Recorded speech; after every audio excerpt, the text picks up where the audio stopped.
It's a strange way to start out a message. You ready? Beavis and Butthead. I didn't even say anything yet. The Simpsons. South Park. What do all three of these things have in common? All three are cartoons. My brother's here this morning too. He'll tell you that not only are they cartoons, but they had a profound impact on uprooting traditional values and are now replaced by modern, what sociology calls modern values. And so I'm thinking about it, I'm researching it. It's all kinds of things, culture coding. I never heard that expression before, and different things about how culture changes and the strategy behind it. Did you ever notice that there was a show called All in the Family? And there was a guy who was the star of that show called Archie Bunker. He was replaced in our youth with another AB. It's not Archie Bunker, it's Al Bundy. And All in the Family with Archie Bunker is replaced by Al Bundy and Married with Children. Then, now, as I come into my later years, that gets replaced again by another show that's called Modern Family. Let me say this. Jump tracks. What is Generation X? We might say we know what that is, but if you research it, what you'll find out is X, most of you know, is a variant in equations. You're trying to solve for X because X is an unknown. And because of the generation in which I grew up, where technology was running rampant, like crazy, right? The job market was at an all-time low. There was and the divorce rate was skyrocketing, and entertainment was breaking every boundaries in the 80s, right? I mean, it began with probably Three's Company, as I remember as a kid, like the first show you weren't allowed to watch. And then, like there's just no holds barred now. Generation X. Jump tracks to another place. Let's talk about culture. So in my experience, in my life coaching, in my personal practice, if you will, if I'm counseling with moms and dads, something I hear a lot and can probably connect with a lot of you that are here is something like this. It's like, Pastor Matt, it's like, my kids do not take out the trash until I tell them the third time and I'm screaming. Why is that? So there's a lot of questions that I just don't have answers to, but that I have an answer to. Okay. The reason that is, Mama, is because you're just getting the culture that you created. Here's my point, and it's worth writing down. Take a picture of this. I'm going to slide for it. If you don't create the culture in the community, big or small, the community will create it for you. You know that in family. If you don't create some kind of culture amongst your children, they will create it for you, and it's chaos. If you don't create your culture for your children, Hollywood will create it for you. MTV will create it for you. Comcast or some other network will create it for you. MTV, too much is never enough. I mean, is anybody else from my generation that knows this? Like MTV wasn't, wait, don't applaud it, but okay, I guess you can. That's better than just raising your hand. Like, yeah, I'm from that generation. This is my generation. Listen, MTV is more than a generation because they call Generation X is also called the MTV generation. MTV also created a culture. Okay, so, dude, I thought this was coastal, not a sociology class. But this whole concept I'm trying to start with correlates to the context of coastal. So existentially, globally, we have to be, and if you're visiting here, or if you're a guest with us this morning, thanks for sitting in on this family talk. We have to be conscious of the types of culture we're creating. Okay, so what are you saying? Is that for the church? What I'm saying is we've got to ask ourselves, coastal culture. What's incidental and what's intentional? in light of that setup I just tried to explain, when it comes to culture, you have to decide what's incidental and what is intentional. Because there's something beautiful about incidental, isn't there?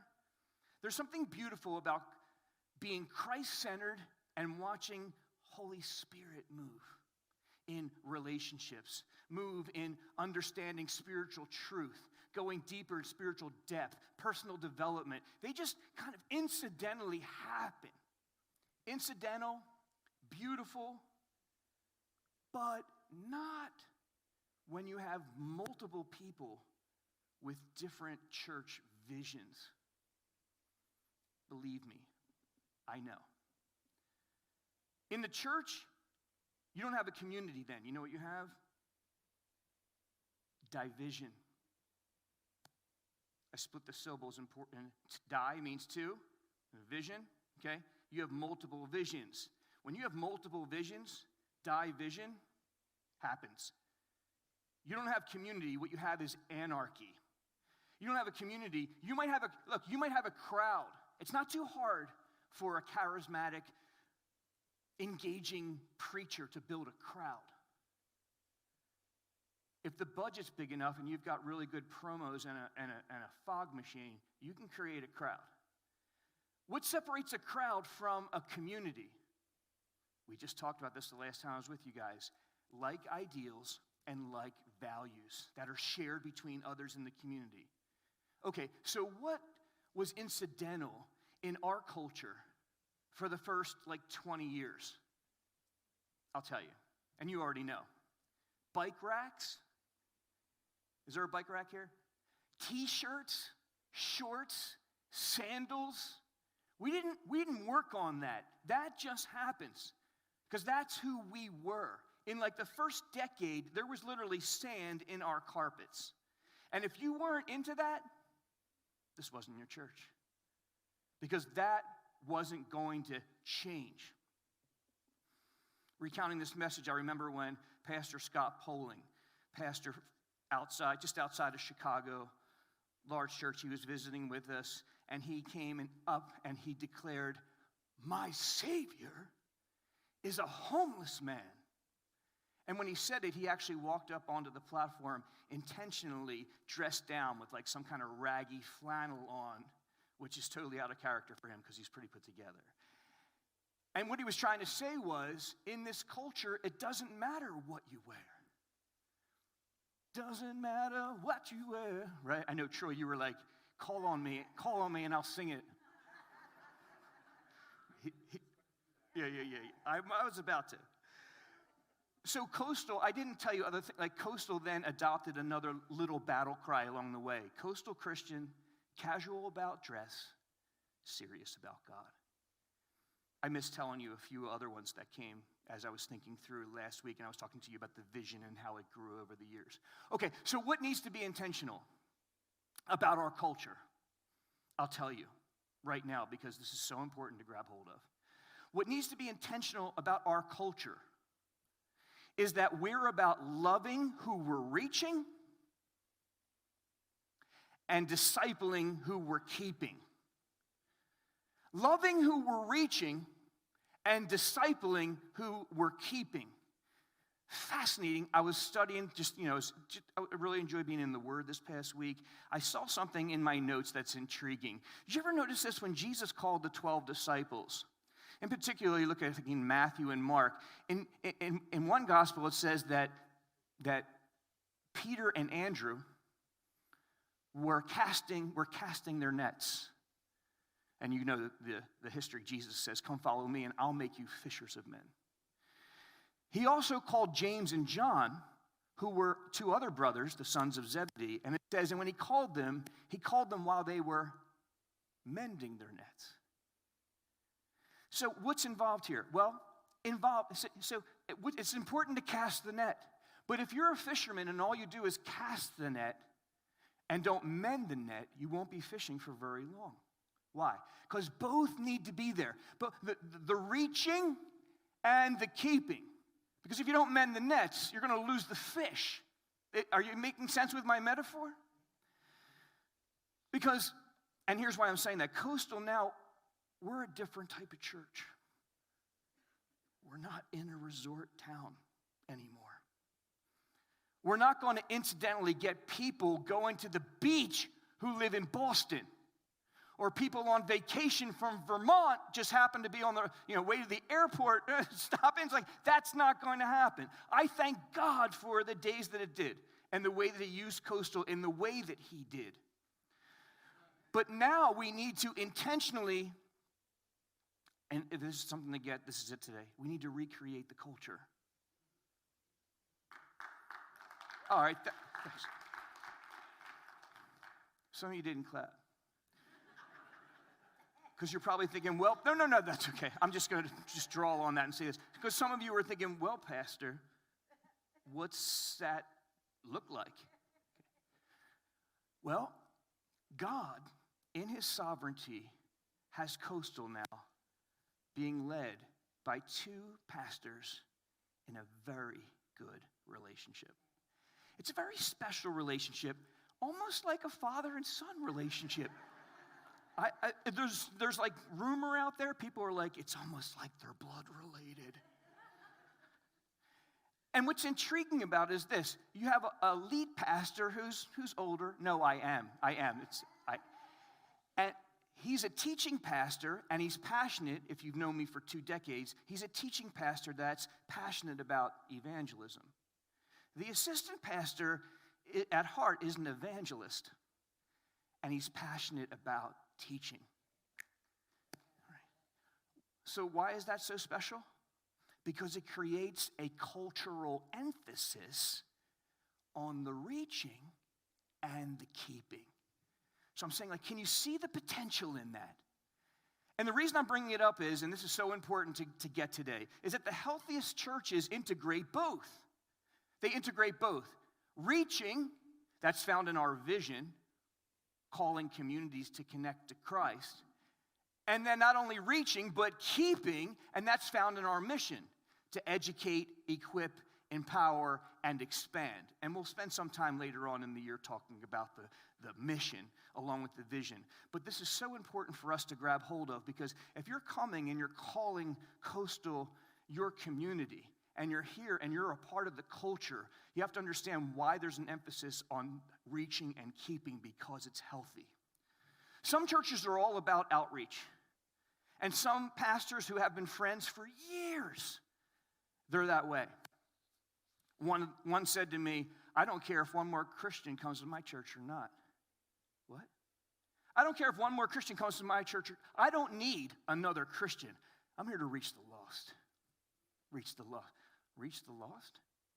Okay. Wow, bro. You have a really seriously evangelical heart. That's cool. And by the way, the pastor in church to whom I'm referring, very eye-catching with events and outreach. There are other churches that are all about making disciples. I'm all about making, we go deep, man. Okay, we go deep. We go so deep, we're deep. And by the way, did I tell you? We dig deep. Really deep. Woo, okay. So that's cool too, right? And by the way, that church to which I'm referring and that pastor have a lot of long-term members that have stayed.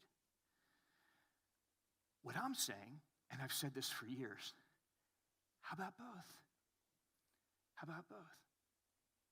So after the outreach, here's the point. After the outreach, the rest of fellowship life, you know where it happens?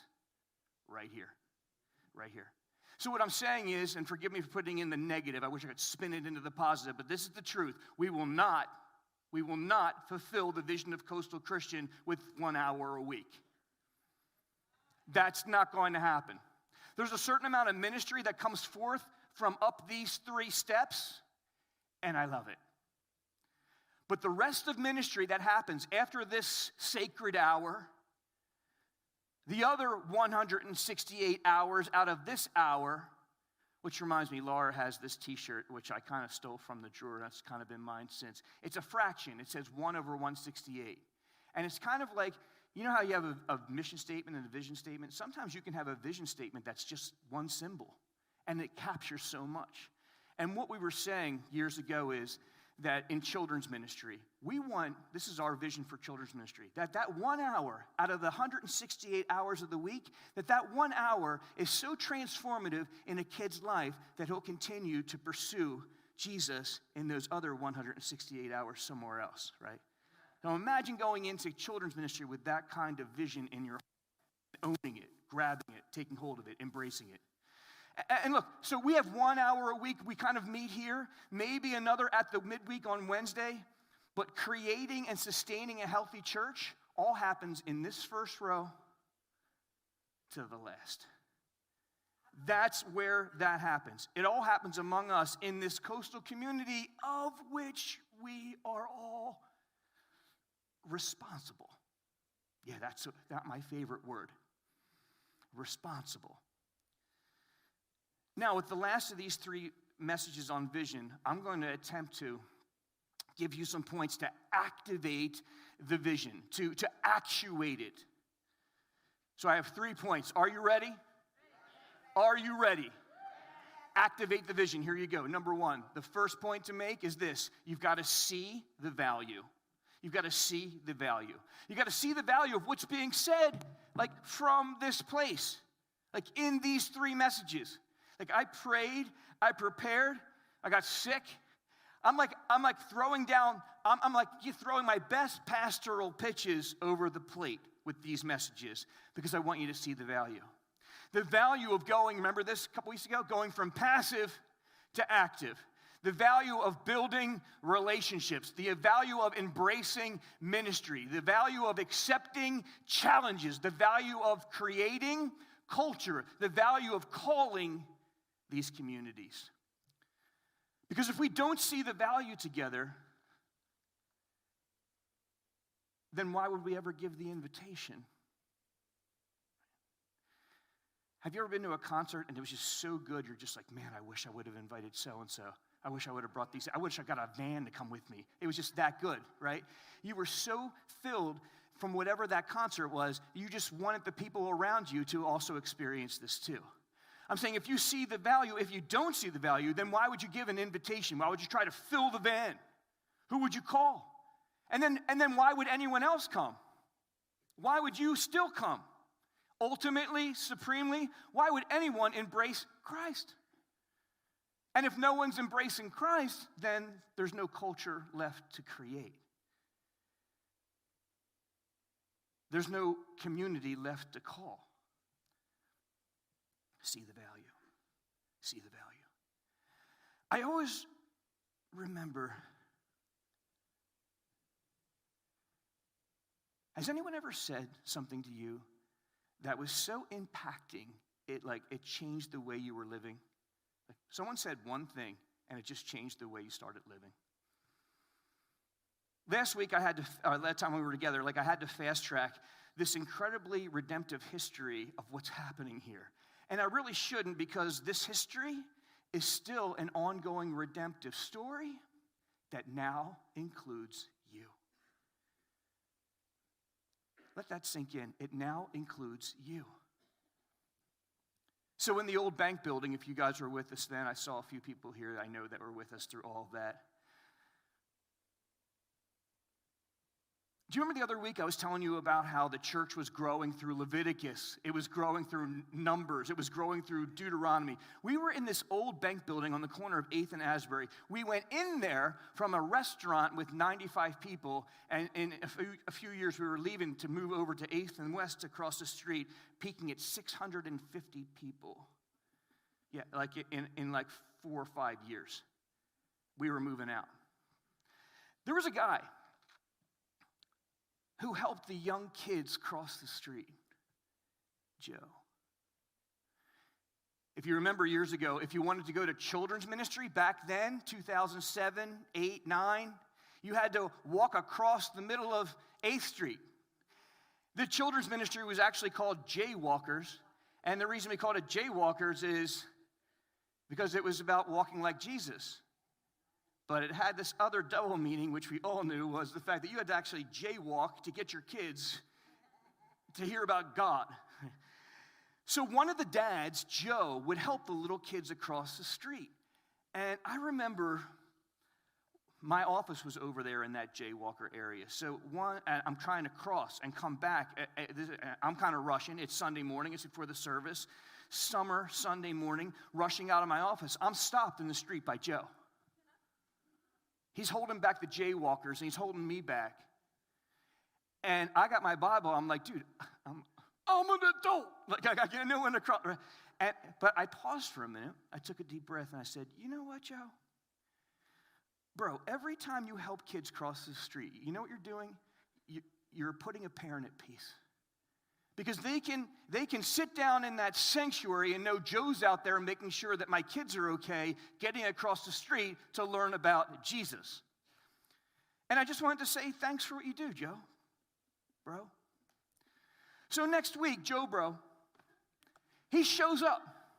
But this time he's got a blazing orange vest on, with reflector stripes going down the back. It's 8 a.m. Like the sun is kind of like shining and hot, right? Ocean City. So Joe had like this, and he wasn't alone. He also had this greenish yellow little plastic man. You remember that guy? And the flag little plastic man had was as orange as the vest that was worn by Joe. And across the middle of him it said, slow. They both took their places there on the street. My point is, Joe Bro was like fired up for the rest of the year. Why? Because someone took a moment to show him the value of what he was bringing to the fellowship, to the community. And so the point I want to make is this: a moment of incidental encouragement can create intentional commitment. A moment of incidental encouragement in the culture created it created a whole new committed team of people helping coastal kids cross the street in the community. It grows up. What started with Joe became a team. See the value. I remember being in the back of the church after a Sunday. I picked up a CD, and I was holding this disc before the tech we have now. Some of you have them. Some of you have given me back so we can try to rebuild the archive, like hundreds of CDs. And thank you for that. I remember Matt Z was our disc man. Like he would tally those discs. He would count them. He would distribute them. He actually printed them, recorded them. And I remember after church holding that disc up and saying, Matt, man, on this disc is a soul-saving message. This is not a piece of plastic. This disc is information that may help bring a prodigal home, may help get someone off drugs or stop drinking. This right here could restore a marriage. So, when that person sees the value of what's on this disc, and the disc somehow, through hands, ends up in Sacramento, the gospel is heard, the hope of Christ goes forth. Some guy's ready to give up on his marriage, gets his beer belly off the rocking chair, stands up to his wife and says, let's keep on trying, because I'm back in this.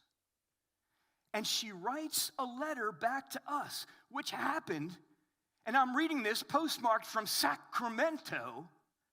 And all of a sudden, what happens? You see the value of the CD, just making the CDs. Well, you know what I said? As soon as I saw that letter, I'm like, I'm taking this back to Matt Man. Because Matt Man needs to know the value of making that plastic disc into a message of salvation. And the mind-blowing, soul-saving stuff still continues to happen. Think about in the past 3 years, all the stories of the people that we've baptized, the massive amount of people that are actually in the Connect groups already right now. We're pushing like 140 people, and signups are just getting started. I mean, they're just getting started, and we already have 140 people. Yeah, that is exciting. The Christmas gifts and Jesse with the apartments and just not only giving out the gifts but sharing the love of Christ, watching people get saved and come to Christ through that. The trailers that went down to North Carolina for the hurricane relief support, I mean, amazing. And I pray to God, some of you, more of you will see the value. Because if you see the value, you'll embrace the vision. Number one, see the value. Number two, embrace the vision. If you don't embrace the vision today,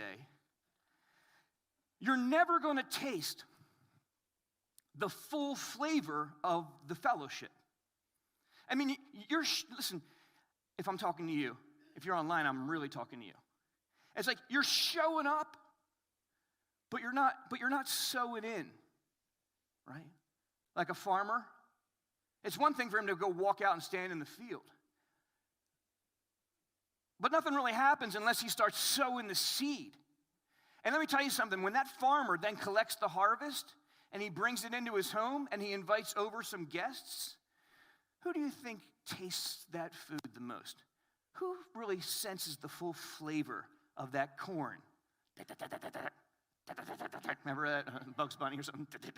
Like, who's really tasting? Like, of course, when you make the meal, it just tastes so much better, and you want to share it. Like, what do you think? What do you think, huh? You like it? It's like when Laura makes me a meal. She will ask me how it is before I even I'm like, I need to chew it first. Because she's so excited with what her creation was, and she wants to share it with me and see how I feel. She just can't contain herself. What's the point? What is the point? Now, I know what it is. I'm sorry to call you out, but the point is that when you sow into something, when you invest in something, that's when you taste the full flavor. The one who plants the seed tastes the full flavor of the fruit. And I say this with all my heart. I also say it, I hope, with courage and humility and sincerity.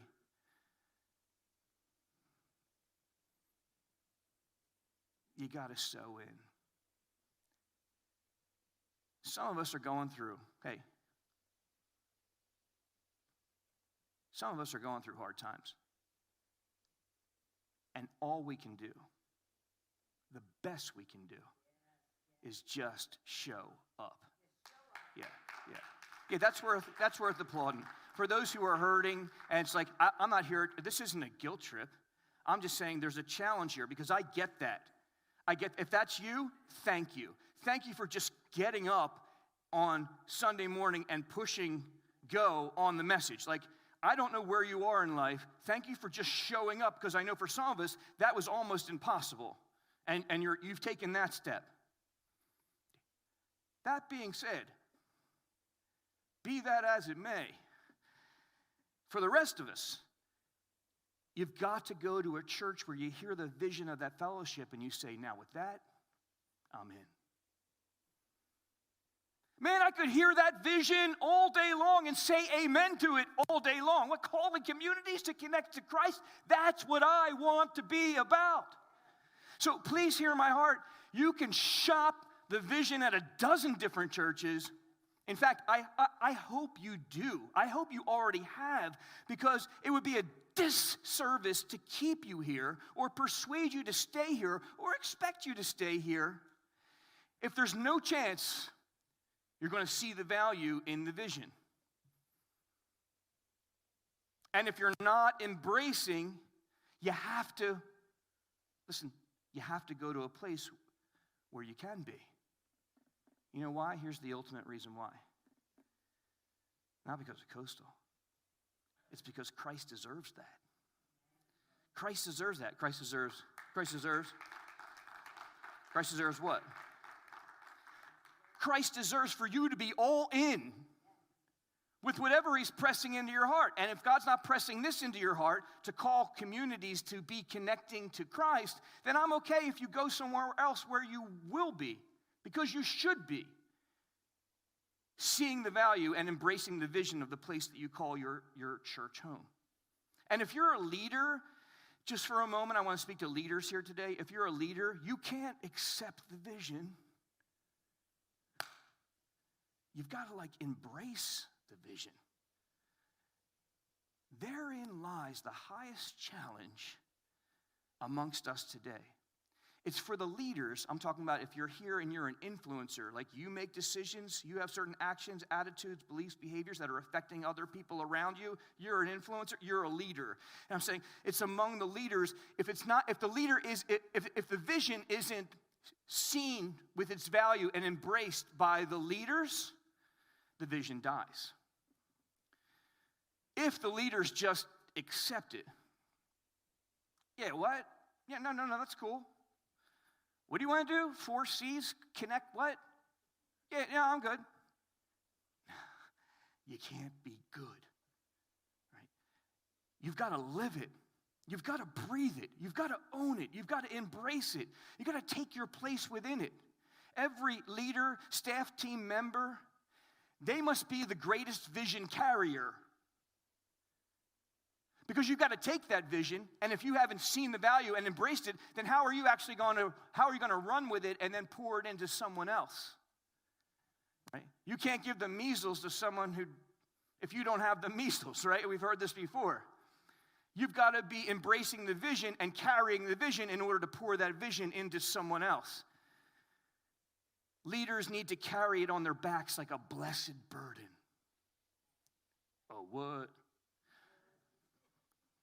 Blessed burden. Pastor Bill was here last week, PB. Okay. There we go. Jesse and I can tell you this firsthand. PB is not burdened by batteries going bad in the remote at the Ramada or the Hilton Hotel. You know what? I'll tell you why. Because when Pastor Bill is in Egypt, when he's in East Bakat, in Nigeria, in Syria, in Cuba, in Gaza, he's not staying there. Why? Because PB is not burdened by his lack of comfort as much as he's burdened for the lack of Christ among the lost. Seeing believers worship in freedom. Seeing believers raise their hand, not filled with fear. We need leaders at Coastal that carry the blessed burden. Leaders that are lovers of Christ. Leaders that are lovers of people. Because you can be a leader and not love people. I've been in this a long time, and I've seen profound preachers standing on platforms. And when they come down off those steps, you may be greatly disappointed when you engage them in person. Because there's a big difference between being talented or even being gifted and actually being called. That's who our leaders need to be. Please pray for your leaders. When I talk about the word embrace, let me keep moving. I'm talking about arms and legs around a buoy in the middle of the ocean and no ships coming. I'm trying to think, what's the most intense embracing? That's embracing. I'm talking about koala bear committed embracing, okay?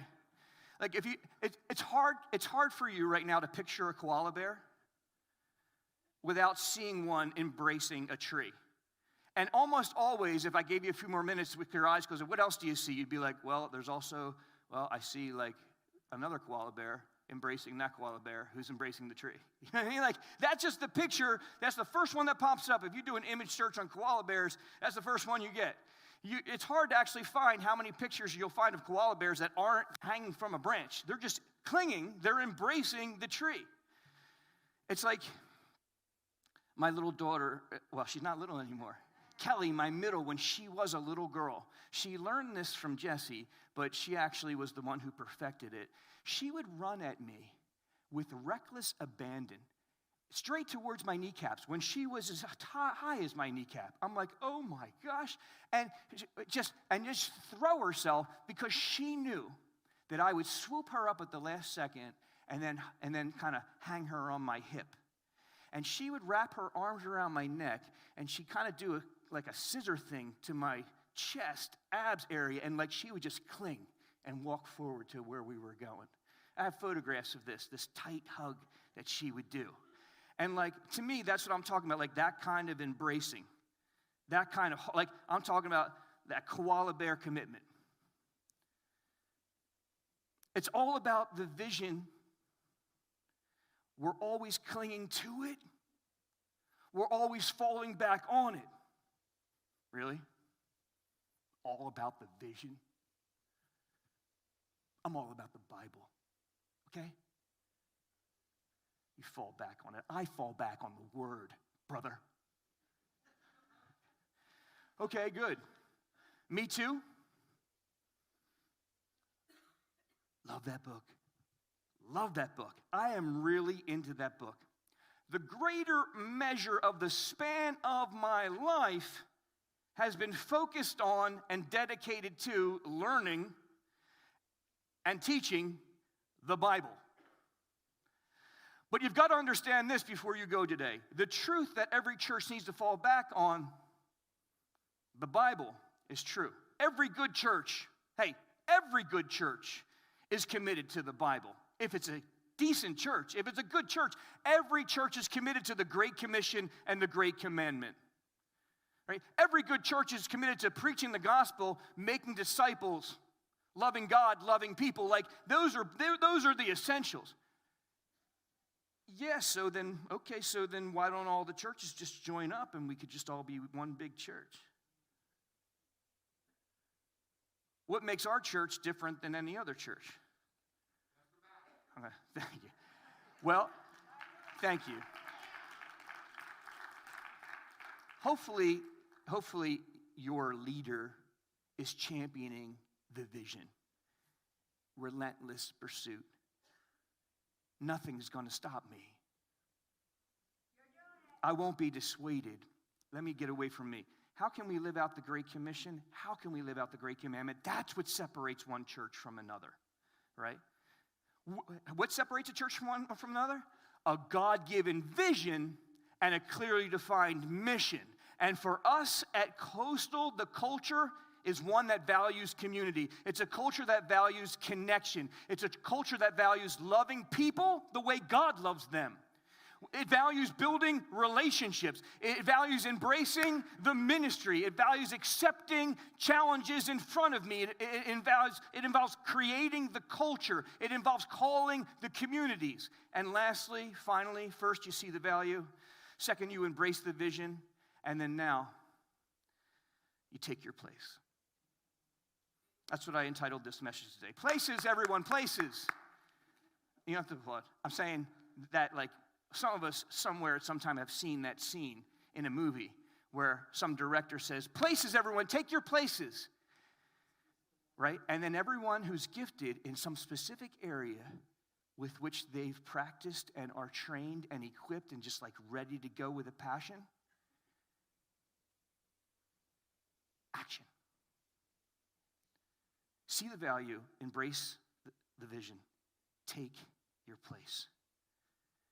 Or else, like I love you and I enjoy being here, I enjoy worship, but I become some kind of teaching Bible bobblehead if this is all I do every week and it's just next chapter, next verse. And I love that we go verse by verse. Next week we're getting right back into 2 Corinthians 5. But I'm saying right now, today, instead of being a bobblehead, how about we see the value? How about we embrace the vision and take your places? Because then you're all set. Do you see that? So in writing the message, I saw this acronym come out of the outline. It's an acronym, SET. See, embrace, take your place. And then I thought to myself, this is just my style of teaching. I thought, well, what verses have the word set that would help us really remember? Well, did Jesus say, you will know the truth and the truth will what? The truth will what? The truth will set you free. Pastor Bill mentioned last week, Jesse too was on a retreat. I know he taught on this too at a youth conference the other week. Paul tells Timothy, don't let anybody despise you, but instead set yourself as an example. Set yourself an example. Colossians, this is one of my favorite verses in Scripture. Colossians chapter 3, in the first 3 verses, it says, since you've been dead with Christ, Jess, what should you do? Yeah. Oh, he's the ESV guy. I'm forgetting that. It actually says, set your mind on things above. In the King James, it says, since you've been risen with Christ, set your mind on things above. And then it says, and set your mind on heavenly things because you have died and your life is now what? Hidden with Christ in God. And there's more. You know, Paul said, I am set apart for the gospel of Christ. 2 Corinthians, it says there, we have set our hope on Christ. Set. So I want to leave you today after these 3 messages. Bless you. Bless you as well. Bless everyone. I want to leave today after these 3 messages with a broadened vision. Go back with me. Let's just think through what we've talked about. Coastal Christian. It's more than a Bible study. It's more than just life application. It's more than just seeing from another perspective. We're actually calling communities to connect to Christ. With the love of Christ, with the time we've been given, with the gifts that we have, with the resources with which we've been blessed, with the positions with which we hold, with all that we've been given, let's see the value, let's embrace the vision, let's take our place, and let's go change the world.